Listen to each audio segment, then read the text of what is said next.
മണിമുത്തിൻ്റെ പുതിയ എപ്പിസോഡിലേക്ക് എല്ലാവർക്കും സ്വാഗതം. അങ്ങനെ തറയൊക്കെ തുടച്ച് വൃത്തിയാക്കി മണിക്കുട്ടി കൃഷ്ണയുടെ അടുത്തേക്ക് കിതച്ചും കൊണ്ടോടി വരുന്നു. മോള് വന്നോ, എന്താ താമസിച്ചത് എന്ന് കൃഷ്ണ ചോദിക്കുമ്പോൾ ഞാൻ നീരാജ ആൻറ്റിയോട് വിശേഷങ്ങളൊക്കെ ചോദിക്കുകയായിരുന്നു എന്ന് പറയുന്നുണ്ട് മണിക്കുട്ടി. കാവ്യയെയും മുത്തിനെയും കണ്ടില്ലെന്ന് കൃഷ്ണ ചോദിക്കുമ്പോൾ ഇല്ല എന്ന് പറയുന്നുണ്ട് മണിക്കുട്ടി. കിതക്കുന്നുണ്ടല്ലോ എന്ന് കൃഷ്ണ പറയുമ്പോൾ സ്റ്റെപ്സ് ഓടിക്കയറി വന്നിട്ടാണെന്ന് പറയുന്നുണ്ട് മണിക്കുട്ടി. തുടർന്ന് കൃഷ്ണ പറയുന്നുണ്ട് നമുക്ക് ഹാളിൽ ചെന്നിരിക്കാം, ഫുഡ് വരാറായില്ലേ എന്ന് കൃഷ്ണ പറയുമ്പോൾ പോവാമെന്നും പറഞ്ഞ് കൃഷ്ണയെയും കൂട്ടി ഹാളിലേക്ക് പോവുകയാണ് മണിക്കുട്ടി. അതിനുശേഷം ഫുഡ് കഴിക്കാനിരിക്കുകയാണ് കേട്ടോ മണിക്കുട്ടിയും കൃഷ്ണയും. മണിക്കുട്ടി കൃഷ്ണയ്ക്ക് വിളമ്പി കൊടുക്കുന്നുണ്ട്. അപ്പോൾ അതും കണ്ടും കൊണ്ട് ജയമോഹിനി വരുന്നുണ്ട് കേട്ടോ. കോഴി ബിരിയാണിയും കോഴി പൊരിച്ചതും എന്നും പറഞ്ഞും കൊണ്ട് നീരജയെ വിളിച്ചു. ചോറ് കൊണ്ടുവരാൻ പറയുന്നുണ്ട് കേട്ടോ ജയമോഹിനി. ചോറ് മാത്രം മതി, കറികളൊന്നും വേണ്ട എന്ന് പറയുന്നുണ്ട് കേട്ടോ ജയമോഹിനി. അങ്ങനെ നീരജ ചോറ് വന്നു കൊടുക്കുമ്പോൾ അതെന്താ അമ്മേ ചോറ് മാത്രം മതി എന്ന് പറഞ്ഞത് എന്ന് നീരജ ചോദിക്കുമ്പോൾ അത് മതി, വിശപ്പൊന്നും തോന്നുന്നില്ല, നീ കുറച്ച് ചൂടുവെള്ളം കൊണ്ടുവാ എന്നു നീരജയോട് പറയുമ്പോൾ ചൂടുവെള്ളം അല്ലേ ഇവിടെ ഇരിക്കുന്നത് എന്ന് മറുപടി പറയുന്നതും അത് രാവിലെ തിളപ്പിച്ചതല്ലേ, എനിക്ക് നല്ല ചൂട് വേണം, നീ പോയി ഉണ്ടാക്കി കൊണ്ടുതാ, പതുക്കെ മതിയെന്നും പറഞ്ഞും കൊണ്ട് നീരജയെ അവിടെ നിന്നും പറഞ്ഞു വിടാൻ കേട്ടോ.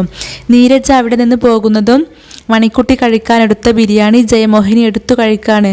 ജയമോഹിനിക്ക് കഴിക്കാനെടുത്ത ചോറ് മണിക്കുട്ടിക്കും കൊടുക്കുന്നുണ്ട്. അങ്ങനെ ബിരിയാണി വെട്ടി വിഴുങ്ങാണ് ജയമോഹിനി. ഈ ചോറ് മാത്രം കഴിച്ചാൽ മതി എന്ന് പതുക്കെ മണിക്കുട്ടിയോടായി പറയുന്നുണ്ട് കേട്ടോ ജയമോഹിനി. എന്നാൽ ശരിക്കും ജയമോഹിനിയുടെ ഈ പ്രവൃത്തി ശരിക്കും കൃഷ്ണ കാണുന്നുണ്ട്.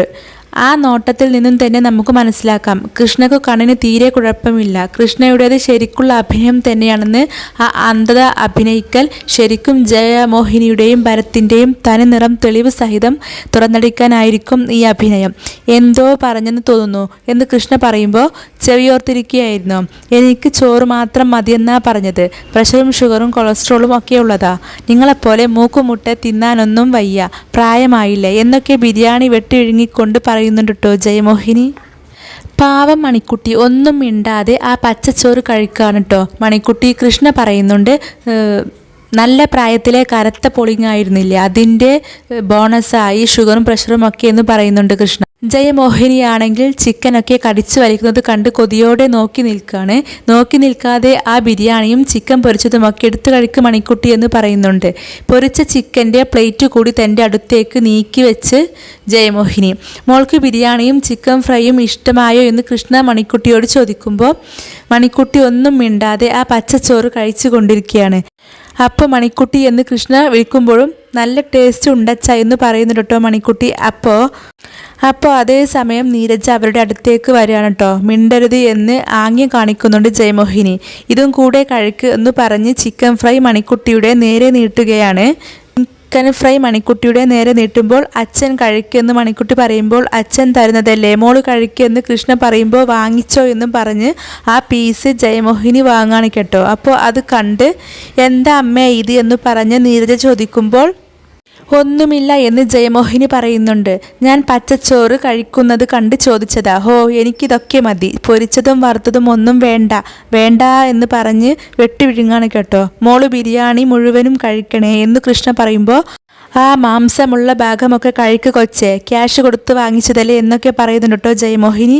മണിക്കുട്ടിയാണെങ്കിൽ ഒരക്ഷരം മിണ്ടാതെ ആ പച്ചച്ചോറ് കഴിക്കാണ്. നീരജയ്ക്ക് ഇത് കണ്ട് ദേഷ്യവും സഹതാപവും ഒക്കെ വരുന്നുണ്ട്. അതിനുശേഷം കാണിക്കുന്നത് കാവ്യ അങ്ങനെ വിഷമിച്ചിരിക്കുകയാണ്. അപ്പോൾ ജയമോഹിനി പറയുന്നുണ്ട് ചിക്കൻ ബിരിയാണി, ചിക്കൻ പൊരിച്ചത്, പോത്തുലത്തിയത്, ചിക്കൻ മിന്താല, പോരാത്തതിന് ഐസ്ക്രീം എന്ന് പറയുന്നുണ്ട്. എന്താ അമ്മേ കാവ്യ ചോദിക്കുമ്പോൾ കിണ്ണനും പെണ്ണും ഹോട്ടലിൽ നിന്ന് വരുത്തി വെട്ടി വിഴുങ്ങിയ സാധനങ്ങളെ പറ്റി പറഞ്ഞതാ, ഏതോ വലിയ ഹോട്ടലിൽ നിന്നാ, നല്ല ക്യാഷായി കാണും. ആ മണിക്കുട്ടിയുടെ തീറ്റ കണ്ട് ഞാൻ മുഖത്ത് വിരൽ വെച്ച് പോയി കാവ്യേ.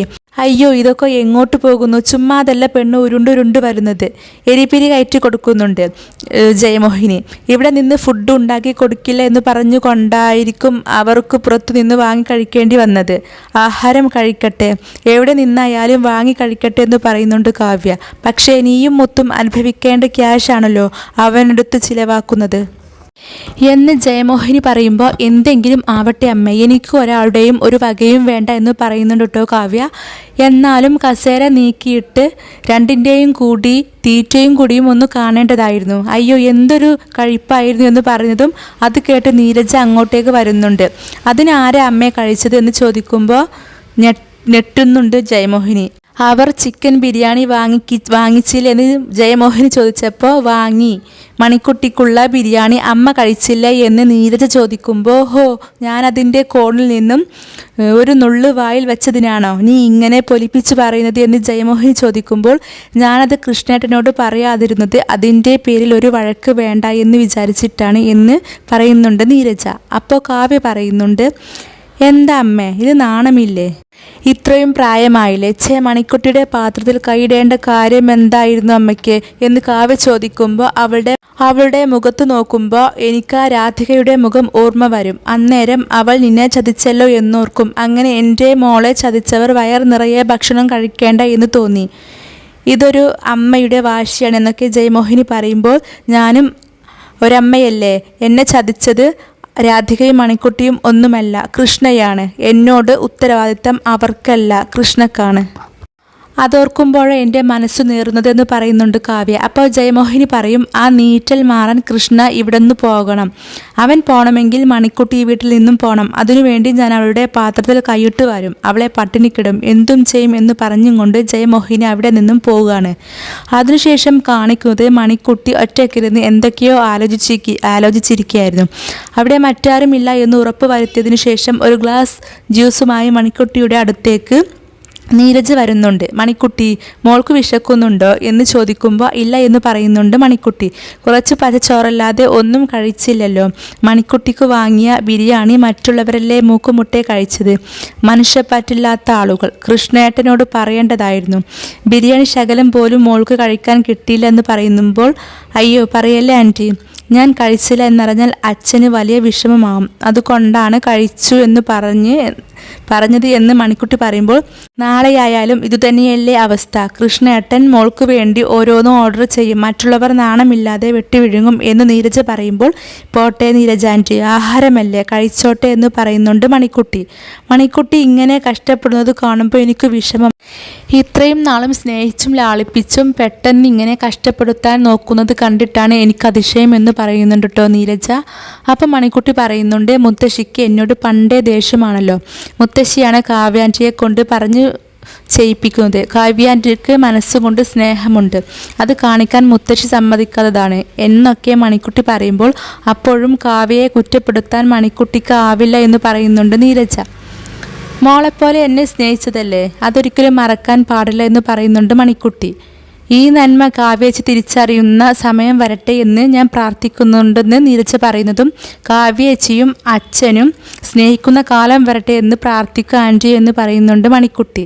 തുടർന്ന് നീരജ പറയുന്നുണ്ട്, ഈ ജ്യൂസ് മണിക്കുട്ടിക്ക് തരാൻ കൊണ്ടുവന്നതാണ്, ഇത് കുടിക്ക് എന്ന് പറയുമ്പോൾ വേണ്ട ആൻറ്റി എന്ന് പറയുമ്പോൾ കാരമായിട്ടൊന്നും കഴിച്ചിട്ടില്ലെങ്കിൽ ക്ഷീണമാകുമെന്ന് നീരജ് പറയുമ്പോൾ മുത്തശ്ശിയോ മാമയോ കണ്ടാൽ ആൻറ്റിക്ക് വഴക്ക് കിട്ടും. ഞാൻ കാരണം നീരജ ആൻറ്റി വഴക്ക് കേൾക്കണ്ടെന്ന് മണിക്കുട്ടി പറയുന്നതും ആരും കാണില്ല, അല്ലെങ്കിൽ വഴക്ക് പറഞ്ഞോട്ടെ ഞാൻ സഹിച്ചോളാം, ഈ ജ്യൂസ് കഴിക്കുന്ന നീരജ പറയുന്നതും ഇത് കുടിക്കാൻ തോന്നുന്നില്ല, അതുകൊണ്ടാണെന്ന് പറയുന്നുണ്ട് മണിക്കുട്ടി. അപ്പോഴേക്കും മുത്ത് സ്കൂളിൽ നിന്ന് വരുന്നുണ്ട്. കാറിൽ നിന്ന് ഇറങ്ങി മുത്ത് അകത്തേക്ക് നടക്കുന്നതും സെർവൻറ്റിന് എന്തെങ്കിലും പണി കൊടുക്കാമെന്നും പറഞ്ഞ് മുത്ത് ബാഗ് കാറിൽ കൊണ്ടുവച്ച് അകത്തേക്ക് കയറി പോകുകയാണ് മുത്ത്. അപ്പോൾ ഡ്രൈവർ മോള് ബാഗ് എടുക്കുന്നില്ലേ എന്ന് ചോദിക്കുന്നതും ബാഗ് സെർവൻറ്റ് എടുത്തോളും എന്നും പറഞ്ഞ് അകത്തേക്ക് കയറി പോവുകയാണ് മുത്ത്. വീട്ടുജോലിക്ക് വേറെ ആൾ വെച്ചോ, ഞാൻ അറിഞ്ഞില്ലല്ലോ എന്ന് പറയുന്നുണ്ട് ഡ്രൈവർ. നീരജയാണെങ്കിൽ മണിക്കുട്ടിയെ കൊണ്ട് നിർബന്ധിച്ച് ജ്യൂസ് കുടിപ്പിക്കുകയാണ്. ആരെങ്കിലും വരുന്നതിന് മുന്നേ വേഗം കുടിക്ക് മോളെ എന്നും പറഞ്ഞ് മനസ്സോടെ മണിക്കുട്ടി ജ്യൂസ് കുടിക്കുന്നതും അത് കണ്ടാണ് മുത്ത് അകത്തേക്ക് വരുന്നതും. ഇതാണ് ഇവരുടെ പരിപാടി. മുത്തേ എന്ന് നീരജ് വിളിക്കുന്നതും മിണ്ടരുത്, ഞാൻ സ്കൂളിൽ പോയ സമയം നോക്കി ഫ്രൂട്ട്സും ജ്യൂസും നട്ട്സും ഒക്കെ കഴിച്ചു തീർക്കണല്ലേ നീ. എനിക്ക് കഴിക്കാൻ എൻ്റെ അമ്മ വാങ്ങി കൊണ്ടുവന്ന സാധനങ്ങളാണ്, അല്ലാതെ നിനക്ക് കഴിക്കാനുള്ള സാധനമല്ല എന്ന് മുത്ത് പറയുമ്പോൾ ഞാനാണ് മണിക്കുട്ടിക്ക് ജ്യൂസ് എടുത്തു കൊടുത്തത് എന്ന് നീരജ പറയുമ്പോൾ ആൻറ്റി മണിക്കുട്ടിയെ രക്ഷിക്കാൻ നോക്കണ്ട എന്നും പറഞ്ഞ് നീരജയുടെ വായടപ്പിക്കുകയാണ് മുത്ത്. മുത്ത് ക്ഷീണിച്ച് സ്കൂളിൽ നിന്നും വന്നതല്ലേ, ഈ ജ്യൂസ് കഴിക്കുമെന്നും പറഞ്ഞു കൊടുക്കുമ്പോൾ അയ്യോ എന്തൊരു സൗജന്യം, നാണമുണ്ടോ, എൻ്റെ വീട്ടിൽ നിന്നും ഓരോന്നെടുത്ത് കഴിക്കാനും കുടിക്കാനും എന്നൊക്കെ മുത്ത് പറയുമ്പോൾ എന്താ മുത്തേ നീരജ് പറയുമ്പോൾ ആൻറ്റി ഇവളെ ഒരുപാടൊന്നും സപ്പോർട്ട് ചെയ്യല്ലേ, ദേ പാലും പഴവും തേനും കഴിച്ചു അങ്ങനെ സുഖിച്ചു വാഴാനാണെങ്കിൽ അത് നടക്കില്ല, അങ്ങനെ നീ ഇപ്പോൾ സുഖിക്കണ്ട, ജോലിക്കാരിയേക്കാൾ താഴെയാണ് നിൻ്റെ സ്ഥാനം, എനിക്കും അതിലും വലിയ സ്ഥാനം വേണമെന്ന് ഞാൻ പറഞ്ഞില്ലല്ലോ എന്നും പറയുന്നുണ്ട് മണിക്കുട്ടി. വലിയ വാചകമൊന്നും അടിക്കണ്ട എന്നും പറഞ്ഞ് കാറിൽ നിന്നും ബാഗ് എടുത്ത് കൊണ്ടുവരാൻ പറയുന്നുണ്ട് മുത്ത് മണിക്കുട്ടിയോടായിട്ട്. സ്കൂൾ ബാഗ് ഞാനെടുത്ത് വെച്ചേക്കാമെന്ന് നീരജ് പറയുകയും ആൻറ്റിയോടല്ല ഞാൻ പറഞ്ഞതെന്നും ഞാനെടുത്തോളാം എന്നും പറഞ്ഞ് മണിക്കുട്ടി ബാഗ് എടുക്കാൻ കാറിൻ്റെ അടുത്തേക്ക് ചെല്ലുന്നു. ദേ അവിടെ നിൽക്ക് എന്നും പറഞ്ഞ് മണിക്കുട്ടിയുടെ കയ്യിൽ നിന്നും ജ്യൂസ് എടുത്ത് കഴിക്കുകയാണ് മുത്ത്. മുത്ത് ബാഗ് എടുക്കാൻ സെർവൻറ്റ് വരുമെന്ന് പറഞ്ഞിട്ട് കാണുന്നില്ലല്ലോ എന്നും പറഞ്ഞ് ഡ്രൈവർ ഒന്നും വിഷമത്തോടു കൂടെ നിൽക്കുകയാണ്. മോളെ എനിക്ക് ടൗൺ വരെ ഒന്ന് പോകണം, എവിടെ പുതിയ സെർവൻറ്റ് എന്ന് ഡ്രൈവർ ചോദിക്കുമ്പോൾ സെർവൻറ്റ് ഞാനാ അങ്കിൾ എന്നും പറഞ്ഞ് മണിക്കുട്ടി ബാഗ് എടുത്ത് അകത്തേക്ക് പോവുകയാണ്. ഷെടാ മുത്തിനെന്തു പറ്റി, എങ്ങനെ കഴിഞ്ഞിരുന്ന കൊച്ചുങ്ങളാ, ലോകത്തിൻ്റെ ഓരോ പോക്കേ എന്ന് സ്വയം പറയുന്നുണ്ട് ഡ്രൈവർ. മണിക്കുട്ടിക്ക് ഒരു പണി കൊടുത്താലോ എന്ന് മനസ്സിൽ കരുതി കയ്യിലുള്ള ജ്യൂസ് നീരജ് കാണാതെ നിരത്തൊഴിക്കാണ് മുത്ത്. അപ്പം ജ്യൂസ് താഴെ പോയോ എന്ന് നീരജ് ചോദിക്കുമ്പോൾ അറിയാതെ പോയതാണെന്ന് മുത്ത് പറയുന്നു. ഞാൻ തുടച്ചോളാം എന്ന് നീരജ് പറയുമ്പോൾ വേണ്ട എന്ന് മുത്ത് പറയുകയും ജ്യൂസ് അല്ലേ മുത്തേ ഈച്ച വരും എന്ന് നീരജ് പറയുകയും ആൻറ്റി ഒന്നും ചെയ്യണ്ട, തുടക്കാനുള്ള ആൾ ദേ എത്തി. തുടർന്ന് മണിക്കുട്ടിയോട് ബാഗ് അവിടെ വെക്ക്, ജോലിയുണ്ട് എന്ന് മുത്ത് മണിക്കുട്ടിയോട് പറയുകയും വേണ്ട മുത്തേ എന്ന് നീരജ് പറയുന്നുണ്ടെങ്കിലും അതൊന്നും കേൾക്കാതെ ജ്യൂസ് തറയിൽ വീണ് കിടക്കുന്നത് കണ്ടോ, ഇവിടെയെല്ലാം വൃത്തിയാക്കണം പെട്ടെന്നാവട്ടെ എന്ന് പറയുമ്പോൾ മണിക്കുട്ടി അവിടെ നിന്ന് പോകാൻ തുടങ്ങുന്നതും അവിടെ നിൽക്ക്, എവിടെ പോവാണെന്ന് മുത്ത് ചോദിക്കുമ്പോൾ തറ തുടക്കാൻ മോപ്പ് എടുക്കട്ടെ എന്ന് പറയുമ്പോൾ വേണ്ട നിൻ്റെ സ്കേർട്ട് കൊണ്ട് മതി എന്ന് മുത്ത് പറയും. ഇത് എൻ്റെ നല്ല സ്കേർട്ടാണ് എന്ന് മണിക്കുട്ടി പറയുമ്പോൾ എത്ര നല്ലതായാലും നീയല്ലേ ഉടുക്കുന്നത്, ഒരുങ്ങിക്കെട്ടി എവിടെയും പോവുകയൊന്നും വേണ്ടല്ലോ, തുടക്കുന്നുണ്ടോ അതോ ഞാൻ അമ്മയെ വിളിക്കണോ എന്ന് മുത്ത് ചോദിക്കുമ്പോൾ ഞാൻ തുടക്കാം എന്നും പറഞ്ഞും കൊണ്ട് പാവം മണിക്കുട്ടി തൻ്റെ സ്കേർട്ട് കൊണ്ട് തറ തുടക്കുകയാണ്. ഇങ്ങനെയൊക്കെ ചെയ്യുന്നത് മോശമാണ് മുത്തേ നീരജ് പറയുമ്പോൾ ഞാനത് സഹിച്ചോളാം എന്ന് പറയുന്നുണ്ട് മുത്ത്. അപ്പോൾ അത് കണ്ട് ജയമോഹിനി അവിടേക്ക് വരുന്നുണ്ട്. ഇവിടെ എന്താ പരിപാടി, ഓണം വരുന്നതല്ലേയുള്ളൂ, അതിനു മുന്നേ വീടിനുള്ളിൽ പൂക്കളമിടുന്നോ എന്ന് ചോദിക്കുമ്പോൾ മുത്തിൻ്റെ കയ്യിൽ നിന്നും ജ്യൂസ് താഴെ വീണമ്മേ, അത് മണിക്കുട്ടിയെ കൊണ്ട് തുറപ്പിക്കുകയാണ് എന്ന് നീരജ് പറയുകയും ആഹാ കൊള്ളാലോ, ദൈവാധീനമുള്ള ജന്മമാ നിൻ്റേത്, പറ്റിയ പണി കിട്ടുന്നുണ്ടല്ലോ എന്ന് പറയുന്നുണ്ട് ജയമോഹിനി. അപ്പോഴേക്കും മുകളിൽ നിന്നും കൃഷ്ണ താഴേക്ക് ഇറങ്ങി വരുന്നുണ്ട്.